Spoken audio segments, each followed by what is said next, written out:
All right, guys, so we now have a backend Express API that serves JSON. It takes, tokens and all that stuff, but we have no front end. We have no UI, and that's where React comes in. So this is actually going to be more work than creating the back end.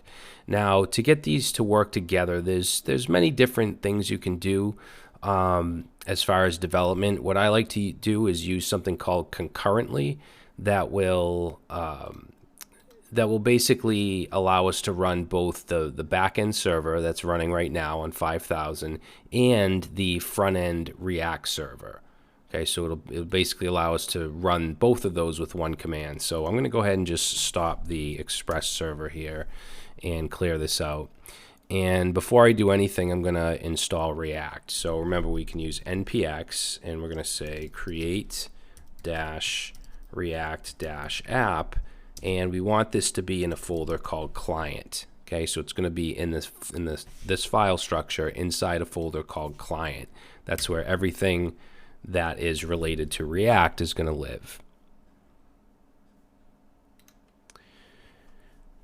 All right, and if you recall, we can run npm start to start the React dev server. However, I don't want to have to run npm run server to run our Express and then open another terminal and then run npm start. So we're going to use concurrently to run both. So we have to go into our root server package.json file. Very important. The client folder has its own package.json, which is related to React, but we want the Express one, or I should say the backend one. And we already have concurrently installed, as you can see. And we're going to go up here and we're going to create a couple more scripts. So one is going to be to run just the client. Now remember, it's npm start, however it's in the client folder. So we can say npm start, but we want a prefix -- prefix with client, which will run it in the client folder. We can also add a client install script if we want. So we'll say client install, and then let's set that to run npm install, but in the client folder. So prefix client. Okay, so now we want to create pretty much the most important script here, and that's the dev script, which is going to run both the client and the server at the same time. So the way we do that is we use concurrently. So we say concurrently, and then we have to have some quotes, but we need to escape them with backslash. So we're going to do npm run server, which runs the server side, backslash quote, and then another backslash quote, and then npm run client, which will run the client side, backslash quote, and then a final quote. So what it's going to do is run both this and this at the same time. Hopefully that makes sense. So let's save that.